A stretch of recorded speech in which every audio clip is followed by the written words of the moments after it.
¿Qué tal? Buenas tardes.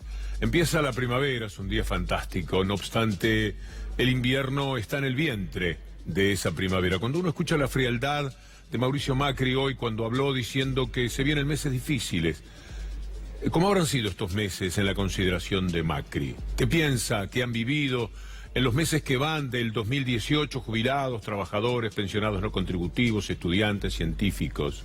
Todos estamos viviendo una tremenda derrota. Y Macri se permite anunciar, como si fuera un pronosticador, que se vienen meses difíciles. Nosotros que necesitamos que nos presten mucha plata de afuera, nos pegó mal, nos llevó a esta devaluación del 100%, ¿no? Que eso nos trajo la recesión económica, y bueno, y que vamos a tener unos meses de poner el hombro, pero si estamos saliendo definitivamente de estas tormentas, siempre estamos viendo que el mundo no tenga otras tormentas nuevas, de estas tormentas, eso significa que de a poco nos vamos a ir recuperando. A veces no alcanza el sueldo para llegar al mes, ¿no? Lo sé, José, que es un momento difícil, que la inflación con la devaluación nos ha pegado, pero a partir de acá vamos a ir bajando lentamente la inflación, tenemos que llegar a ser un país normal, con una inflación de un dígito. José, y sé que es un camino duro, soy el primero en saberlo porque recorro el país, los visito, pero es el único camino posible. ¿Qué hacemos con que sea el primero en saberlo? Si las dificultades las padecen las personas, la gente, que lo ha pasado muy mal desde que Macri comenzó su gobierno, ya no solamente cuestión del 2018, pero ese optimismo que él pretende tener ante ese mundo, ante el que siempre está casi de rodillas, no funciona. Miren lo que dice el Premio Nobel de Economía, Paul Krugman, con respecto a lo que sucede en la Argentina. Es muy breve. Si Argentina, por ejemplo, solamente recurre a la austeridad fiscal, que es lo que van a hacer, y a subir las tasas de interés, que es lo que está sucediendo, entonces estaríamos hablando de una recesión severa, es decir, peor que esta. Tienen que ir más allá. ¿Pero cómo hacerlo? Cada argentino, por lo menos el 62%, vive la derrota de no tener recursos en estos momentos, no tienen resto. Como si estuviéramos jugando a las cartas, no hay resto para desafiar lo que se viene. El 62% de los argentinos está sin resto, se han quedado sin ahorro. El gobierno, que siempre habla de la pesada herencia, ciertamente ha estado viviendo de lo que quedó de bueno de lo que se vivió en la Argentina hasta el 2015. Las pymes siguieron apostando a este gobierno mientras le duraba el dinero que habían podido acumular los que habían ganado, y son la mayoría, antes, pero ahora la situación es muy difícil. Esto lo dice el Banco Mundial. Pocos argentinos ahorran y el 62% llegó a la crisis sin resto para la emergencia. Esto en cuanto a los ahorros. ¿Quién va a ahorrar si la canasta básica se fue 37% para arriba? No serán los más vulnerables los que puedan tener un peso sumado a otro en lo que es hoy día la Argentina. Mire el dato, porque es significativo y siempre escrito luce todavía mejor. Y hablemos ahora de lo que es la gente buscando trabajo. El 25%, casi el 26%, es gente que busca trabajo y no consigue. La desocupación, 9.6%, pero cuidado, porque se está tomando hasta el mes de junio. Después vinieron julio, agosto, que fueron meses tremendos, y septiembre se va a sumar. Seguramente las dificultades serán mayores y ese 9,6 será más de 10 dentro de muy poco tiempo, en general en el país, porque en el conurbano bonaerense ya estamos en 12,6. Una barbaridad, algo que ya se compadece plenamente con lo que se suponía del neoliberalismo, lo mismo que había ocurrido en los años 90. Mire lo que sucede con las textiles. Ya se perdió un tercio. El 40% de las máquinas textiles están funcionando. El otro 60% no es utilizado. El sector textil, que sufre una tremenda caída de producción y de empleo, está un tercio más chico que hace 3 años.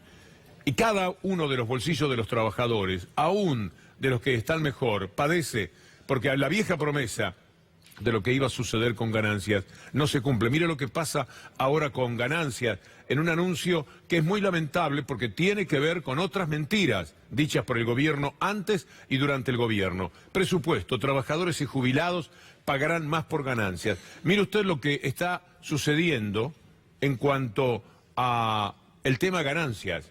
en el presupuesto del 2019, esto que ve ahora es todavía peor, porque van a pagar ganancias aquellos que, por ejemplo, reciben viáticos. Es decir, las consideraciones no remunerativas de los salarios van a pagar ganancias, pero en cambio, estafa complementaria no serán tenidos en cuenta para la jubilación. Esas ganancias que vale la pena recordar, porque siempre es bueno abofetearnos con estas mentiras que padecimos, no tienen nada que ver con aquellas promesas que habían hecho. El Estado no tiene que quedarse con el fruto de tu trabajo. En mi gobierno, los trabajadores no van a pagar impuesto a las ganancias. Ese es mi compromiso. Vamos juntos. Mentira. Mentira. Era mentira. Uno no podía suponerlo en aquel momento porque era la lucha de la oposición y algunos ingenuos, por llamarlos de una manera amable, sectores sindicales que le hicieron 4 paros al otro gobierno, no por falta de trabajo, no por el tema salario, sino por ganancias. Ganancias, por suerte, se refiere a un sector minoritario, pero ese sector minoritario creyó en la promesa. ¿Y cuántos habrán votado pensando, bueno, ahora me sacan las ganancias, voy a tener más dinero a disponibilidad? Ya en estos años la mentira quedó muy clara, pero en el 2019 esta falacia será todavía muchísimo más grande. Hay que ver lo que sucede con las pymes para entender que por encima de aquellos que tienen que pagar ganancia, los que no pagan ganancia, aunque tendrán que subir el mínimo no imponible, están en una situación pavorosa. Los cheques son rechazados, la cadena de pagos está rota, como se dice casi diariamente, más cheques rechazados. En agosto el valor de cheques rechazados por falta de fondos superó los 4.500 millones de pesos, lo que representa el 1,2% del total de dinero que pasó por la Cámara Compensadora durante ese periodo. Pero no le va bien a las pymes, no le va bien a los que cobran buen sueldo, pero tienen que pagar ganancias, tampoco a los tambos, es decir, un sector del campo está padeciendo muchísimo. Los tambos se están terminando poco a poco, y como decía hoy Daniel Aprile con Antonio Fernández Llorente, las vacas que tendrían que dar leche están siendo carneadas, van a Liniers. Mire la queja de estos productores, mientras se perdía toda esa genética que camina al matadero.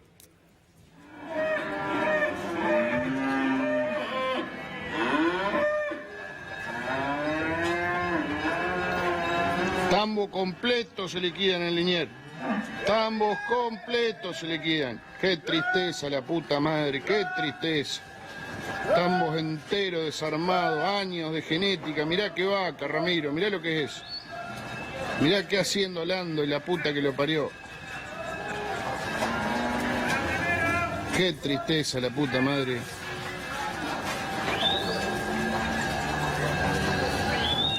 Unos martilleros que asistían a esto y se lamentaban, no podían evitar el exabrupto del dolor que provoca, porque esas vacas tienen que dar leche, pero las vamos a comer, porque de algo tienen que vivir los tambos, y como con la leche no pueden, entonces entregan sus vacas al matadero de Liniers. Hablemos de los más sofisticados habitantes de la Argentina, si es que se puede llamar sofisticado a quien tiene un auto, porque también están padeciendo. ¿Sabe cómo han cambiado las circunstancias por el precio de la nafta? ¿Cuánta gente se ha pasado al gas? El 84% aumentó la cantidad de autos que se van al gas. Creció 84% la cantidad de autos convertidos a GNC. Y las automotrices, con su stock rebosante por esto que está sucediendo, si no se puede mantener el auto, ¿quiénes van a comprar otro auto, salvo los muy privilegiados? 6.900 suspendidos en las automotrices. La crisis que va en 4 ruedas, como bien titulan nuestros colegas de Página 12. ¿Cuánto hemos padecido, eh? Y eso que se promocionaban como el mejor equipo de 50 años.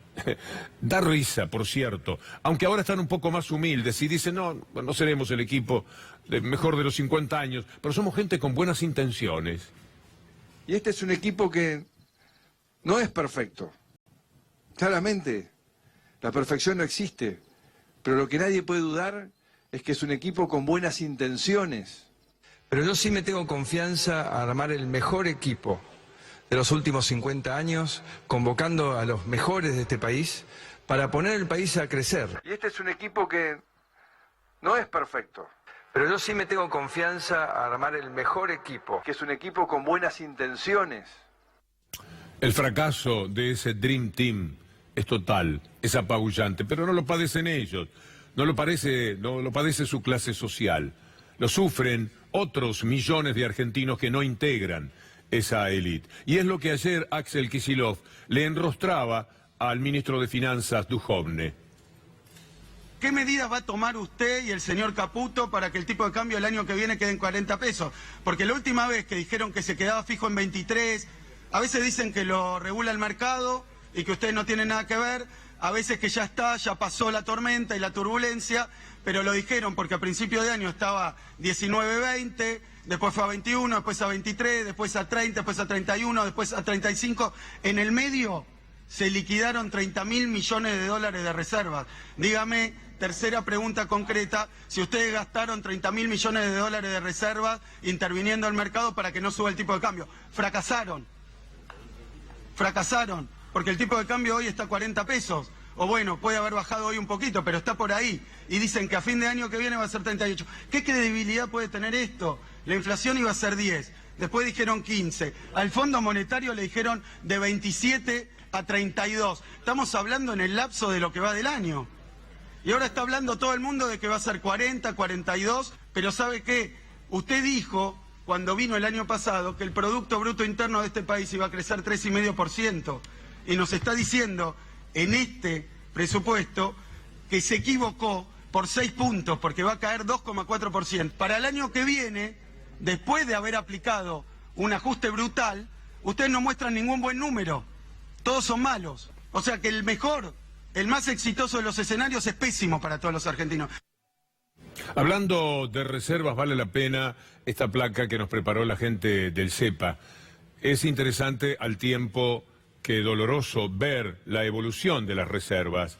Tanto que hablaban en otra época de que se estaban desperdiciando las reservas. Se gastaron, dijo el Financial Times, los 15.000 millones que les dio el Fondo Monetario Internacional en mantener el precio del dólar. Y miren lo que pasa ahora con las reservas. Estaban en junio pasado, no hace unos años, en junio pasado, en 63.274 millones de dólares. Ahora, siga la línea azul, están en 49.214 millones. Y esto lo tenemos que pagar, esta fiesta, esta garufa absurda, hay que pagarla. ¿Y quiénes van a pagarla mejor? Piensan desde el gobierno. En el caso de Duhovne, ¿quiénes son el gran costo para ellos en este país? Los jubilados. ¿Qué es de aquello de lo que más reniegan? Que hayan jubilado 3,5 millones de personas, pobre de ellos, si no hubieran sido jubiladas 3,5 millones de personas.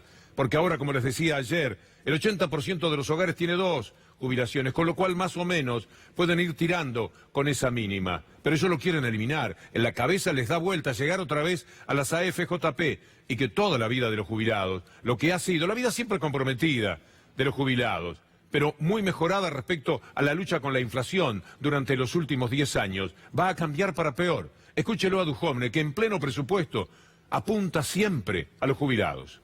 Mucha gente sentada en sillas comentando la política económica nos pide que demos de baja las jubilaciones que fueron otorgadas por el régimen de moratoria. Vos sabés que durante el kirchnerismo de 2 millones de jubilados pasamos a 5,5 millones de jubilados, 3,5 millones entraron por moratoria. Hoy tenemos 5,5 millones de jubilados, 3,5 millones de los cuales aportaron muy parcialmente a su jubilación. No lo bendice el hecho, ¿no le parece formidable que 3,5 millones de personas que habían quedado afuera del sistema a partir de los 60 o 65 años tuvieran el alivio de la jubilación mínima a través de la moratoria? El capitalismo los había estafado, habían trabajado el negro, patrones que no habían cumplido por lo que fuere. 3,5 millones de personas que podían jubilarse no lo habían conseguido. En el año 2002-2003, los jubilados eran el 65% de los que tenían edad para jubilarse. Hasta diciembre del 2015 se jubilaron el 97% de las personas que podían jubilarse. Este es el punto de partida del neoliberalismo. Dejar a la gente afuera. Nada cierra para ellos con la gente adentro. Siempre lo que hay que hacer es sacar costos. Un jubilado es un costo pasivo. Ellos piensan que no tiene ninguna fuerza. Bueno, hay gente que le da fuerza al movimiento de los jubilados, como el doctor Fernández Pastor. toda vez que hoy En un acto de cinismo sin igual, el ministro Duhovne dijo que todo el déficit de la Argentina está más que explicado por el sistema previsional. El sistema previsional argentino ha demostrado durante los últimos años que puede ser absolutamente financiable y que puede dar las mejores prestaciones de América Latina y la mayor cobertura de América Latina. Los 2 últimos años el gobierno macrista se bajó la jubilación mínima a 6.900 pesos, que hoy cobran más de 100.000 argentinos. Se le bajó respecto de la inflación el 25,45 del poder adquisitivo. Esa es la realidad, pero Duhovne insiste y al hablar del presupuesto vuelve contra los jubilados. toda vez que hoy la Argentina tiene un déficit previsional estructural, todo el déficit de la Argentina hoy está más que explicado por el sistema previsional, el Tesoro y el resto de los organismos descentralizados en conjunto tienen superávit, el sistema previsional. Todo es un costo para ellos. Esa es la palabra que siempre tienen en mente. La educación es un costo. Como ellos se pueden educar en colegios de aquí o de cualquier parte del mundo, la brecha de capacitación se hace cada vez más grande. No les importa la educación, porque también es un costo. Y por eso la educación en el presupuesto que viene está muy por debajo, pero muy por debajo, del dinero que hay que juntar todos los meses para pagar los intereses de la deuda. Y esto duele porque también a lo mejor algunos de ustedes le creyeron, evidentemente muchos, cuando Macri decía que la educación iba a ser un baluarte en la vida de los argentinos. Esto que es tan central entre toda la población, que es la educación. Entendiendo que la educación es la herramienta central, fundamental. ¿Cómo puede ser que en 8 años nunca hayas podido cumplir los 180 días de clase? Sabemos, como decía Sarmiento, que la educación es todo. El 1 de marzo yo los invité a todos a levantar la antorcha de la educación.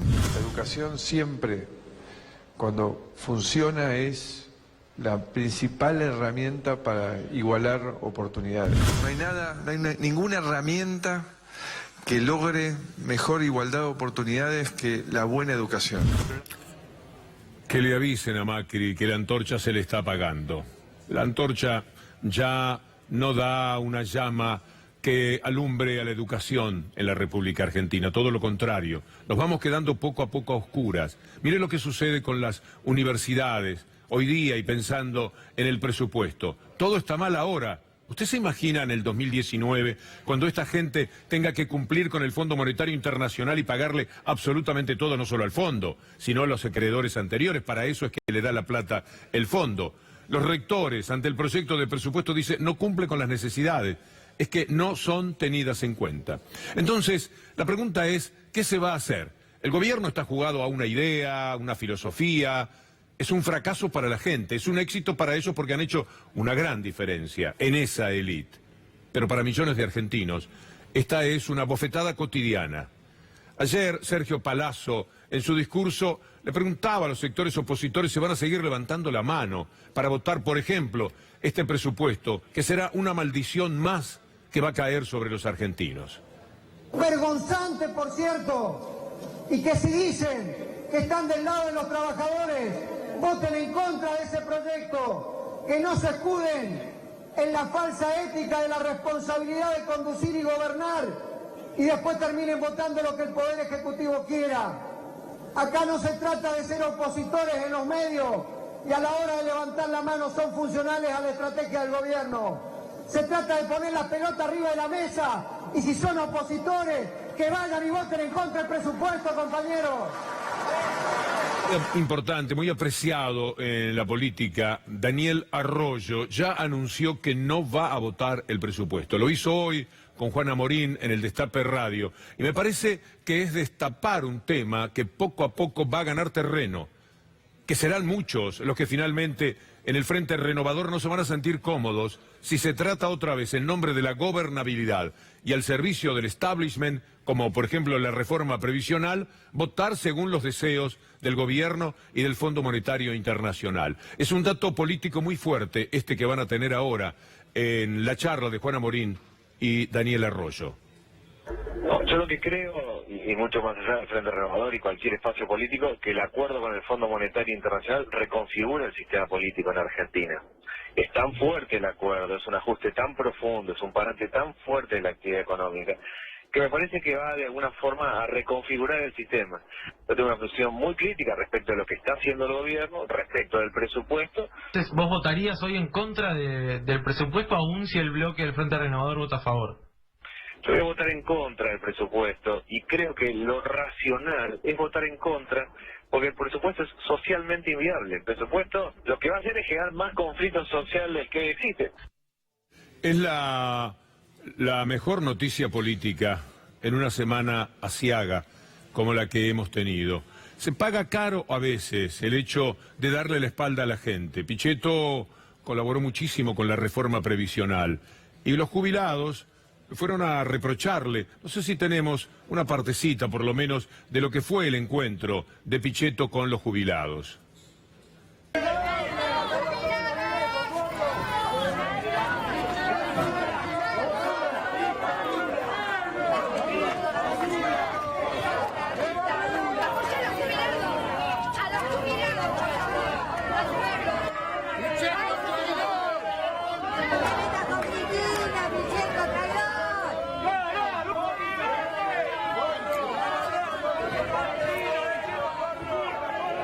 No le va a ser fácil candidatearse a presidente de la República dando la espalda a todo lo que se supone que vivió durante 12 años dentro del kirchnerismo. No es tan fácil. A veces la gente se da cuenta y toma nota del proceder de algunos hombres de la política. No sé si fue cuando votó la reforma previsional que Pichetto dijo, y ya está grande, que había recuperado la capacidad de pensar por sí mismo.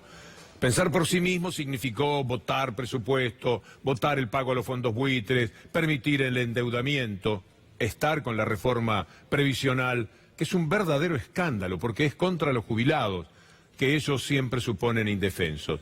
¿Será por esto que crece en las encuestas Cristina Fernández de Kirchner, atacada desde los sectores mediáticos y judiciales? Las elecciones del 2019, según una encuesta que es de Ricardo Rubier, dice el Destape, Cristina derrotaría a Macri en un balotaje. No sé si tenemos el dibujo, pero es algo así como 41-37, si mal no recuerdo los números. Es decir, en un balotaje del que tanto se desconfiaba que Cristina Fernández pudiera derrotar a Macri, si ese fuera el adversario, se ha llegado a una situación en la que puede ganar el balotaje. ¿Y esto por qué ocurre? Porque el ataque sostenido que se ha llevado a cabo, demencial, quizás se esté jugando en contra en algunos sectores. Hoy la revista Contraeditorial pone un título que comparto plenamente, El derecho de las bestias, de Luis Botea, Claudio Bonadío, de Perón a Cristina. Bueno, en el país de la proscripción del peronismo, de los 30.000 desaparecidos, el sector macrista del Poder Judicial suspende derechos y garantías para sus enemigos. Esta es la tapa de hoy en la revista Contraeditorial. Por su lado, Cristina Fernández de Kirchner dicen que va a apelar a la Corte Suprema frente a todo lo que está padeciendo. Que me perdone, pero es un poco ingenuo a esta altura, porque la Cámara de Bruglia, que no tendría que estar allí, que no tiene que estar allí, pero está puesto por el gobierno, ya ha prometido que va a hacer cualquier dibujo, porque le dijeron, mirá que lo que te manda Bonadío es una vergüenza, es un desastre, pero no se preocupen, ha dicho Bruglia, nosotros vamos a hacer cualquier dibujo. Y para ayudarlo está Bertuzzi, vergüenza para el sistema jurídico en la actualidad, el hombre que presidió el pelotón de fusilamiento contra Amado Boudou y que como premio fue puesto por decreto de Mauricio Macri en la Cámara Federal, que ahora tiene que juzgar a Cristina Fernández de Kirchner. Y cuando vaya a la Corte Suprema, que me perdone la expresidenta, piensa ella que Rosencrantz, un enviado especial de Mañeto, de Clarín, presidiendo la Corte Suprema, va a permitir que esa queja que presenta ante la Corte Suprema pueda funcionar? Ya hay una corte automática, Elena Hayton de Nolasco, totalmente rehén del gobierno, desde que le permitieron seguir con más de 75 años, y Lorenzetti, que también es un pobre rehén de Clarín desde hace mucho tiempo, y este hombre, que no es rehén, es parte de los intereses de Clarín, lo ha sido toda la vida. Va a ir a la Corte Suprema de Justicia. Cuando decimos, señora, en la Argentina de hoy ni justicia, me parece que cada día es más más indesmentible lo que procuramos señalar. Y además, vale la pena la humorada. ¿Usted se acuerda cuando era gobierno de la queja de Mañeto respecto a la justicia? Mire qué contrasentido lo que está sucediendo ahora. ¿Lo tienen? Bueno, un segundito más. Era una aparición pública de Mañeto en Montevideo, hablando de lo que ocurría con la justicia. Una justicia que le daba contra al gobierno anterior en todo lo que presentaba. Baste tomar como ejemplo la ley de medios. Estuvo años para conseguir que fuera constitucional y después, cuando era constitucional, nunca llegaron a aplicarla por la aparición de los jueces que le daban contra al gobierno. Igual Mañeto sostenía que era un atropello lo que vivía la justicia. Ahora que ellos, él particularmente, es quien la atropella, poniendo al presidente de la Corte Suprema de Justicia. Estamos viviendo una situación muy especial, donde estamos recibiendo un ataque oficialista muy fuerte, directamente relacionado al grupo, bajo la fachada de una ley de medios. La justicia está sometida en este momento a una prueba muy difícil. El gobierno la está... Ahí venía lo del ataque que padecía la justicia. Es bueno recordar estas movidas que se daban antes y se dan ahora. Y también es bueno saber que todas las acusaciones que tienen que ver con el famoso dinero de la política, si hubiera mínimamente justicia en la Argentina, tendrían que arrastrarlo también a Mauricio Macri y a la gente del gobierno. Con buenos fundamentos, el periodista del Conadamón ha hablado de la plata negra de Macri. Y acto seguido, lo que usted va a ver, sacaremos cuentas de una parte, nada más que una parte, de la plata negra de Macri. Decía, quiero el 1% de tu patrimonio, porque el 99% restante que te quedará va a valer mucho más si yo gano la elección. Macri decía, quiero el 1% de tu patrimonio, porque el 99% restante que te quedará va a valer mucho más si yo gano la elección. Primero, segundo, decía, y más vale que te apures porque el ticket de entrada va a salir mucho más caro a medida que nos acerquemos a las elecciones. Y más vale que te apures porque el ticket de entrada va a salir mucho más caro a medida que nos acerquemos a las elecciones. Y número 3, le llegó a decir en reuniones de a 25 empresarios, porque hay reuniones que son mano a mano, cuando el empresario es muy grandote. Después hay reuniones que son, por ejemplo, a 2 o 3 cuando los empresarios son medianos. Y luego tenés reuniones sectoriales. Y bueno, te reuní con toda la cámara de... Y desde ahí 25. En esas reuniones, Macri llegó a decir, muchachos, y prefiero que me la den negra. En esas reuniones, Macri llegó a decir, muchachos, y prefiero que me la den negra. No, o sea, no que la declaren. Y ahí es un par de los asesores dicen, no, Mauricio, para de decir esto, nosotros nos encargamos, pues si alguno de los 25 te graba, te filma, se terminó tu campaña. Y ahí se moderó. Quiero que vea ahora los números, porque decimos 1.760 millones de pesos, y por ahí es muchísimo dinero, pero a usted no le resulta tanto, porque todos los días estamos revoleando miles de millones de pesos para un lado y para otro. El dólar, cuando Macri juntaba esta plata, le juntaba la cabeza a los empresarios el 1% y se la daban el negro, la plata que se demuestra que está en negro, por cálculos hechos por el mismo periodista, 1.760 millones, de los cuales solamente pudieron justificar poco más de 100, 1.600 millones equivalen a 200 millones de dólares. ¿Quiere sacar la cuenta cuántos bolsos hacen falta para trasladar 200 millones de dólares de la plata negra de Macri? ¿O prefiere reflexionar sobre la inmensa injusticia que es hablar de la plata negra de la política de uno, sino de la plata negra de la política propia, como hacen los medios de comunicación? Y hablando de ellos, cuando usted vio recién a Mañeto, habrá notado que tiene alguna leve dificultad para hablar. La primera vez que pasé este material, en Clarín se escandalizaron porque dijeron que era una entrevista pública, la estaba concediendo Mañeto. Era perfectamente viable utilizar ese material. Se quejaron tanto, que yo dije, nunca más voy a poner esto. Pero fíjese por qué hoy especialmente poníamos ese remate sobre lo que Mañeto decía sobre la justicia. Cuando Clarín persigue a alguien, lo hace hasta el último día de su vida. Son impiadosos, son de una crueldad y de una perversidad que no tiene límites. La primera víctima que yo recuerdo de Clarín se llama Carlos Salvador Vilardo, un hombre de bien, un hombre bueno, un hombre que le dio enormes satisfacciones a la Argentina, un tipo totalmente entregado a su trabajo, un fanático, un loco bueno, que quiso hacer las cosas siempre de la mejor manera y que fue condenado por una persecución brutal de Clarín, que hasta organizó un golpe de Estado para echarlo antes del Mundial 86. Mire si hubieran tenido suerte. Bilardo está mal físicamente en estos momentos, está mal de salud. Me propongo ir a verlo, no lo sabía, no, solamente por la foto pude enterarme. Porque estas cosas se manejan con una cierta discreción, la familia, los amigos. No quieren ver el deterioro de las personas que aman. Y está muy bien. Todos recordamos lo que le hicieron a Spinetta en su momento, ¿se acuerda? Aquel acto de terrible crueldad periodística. Bueno, ahora con Bilardo, Clarín hizo lo mismo. Una fotografía que a lo mejor apareció en redes sociales o salió en las redes sociales porque la había puesto Clarín sobre Bilardo. Fotografía que no le vamos a mostrar, pero que mereció la repulsa, por lo cual lo abrazo, de Juan Sebastián Verón, el presidente de Estudiantes de La Plata. Como parte de la familia Pincha, quería mostrar mi repudio y mi indignación hacia una foto publicada y que está dando vueltas en redes sociales de Carlos Bilardo. En este momento, un momento que está saliendo de una situación difícil, mostrarlo de esa manera es una falta total de respeto hacia alguien que le ha dado tantísimo al fútbol argentino y a nosotros, obviamente, los Pinchas, como buena familia que somos, que nos queremos, que nos apoyamos en estos momentos. Estamos al lado de él, esperando su pronta recuperación. Fuerza Carlos, héroe de Old Trafford. Bien, Verón. Mejor que todas las jugadas que se ha hecho. Porque él sabe también con quién se mete y sabe que después pasan facturas. Esto es coraje. Y me da mucho gusto remarcarlo, subrayarlo. A Bilardo le mando un abrazo. A Clarín, mucho desprecio. No se puede carecer tan hondamente de la mínima humanidad. Empieza la primavera, ojalá que no sea un poco más leve, que nos saquemos el invierno de encima, se lo deseo a todos. Y doy el pase a mi querida compañera Luciana Rubinska. Hasta el lunes, si Dios quiere.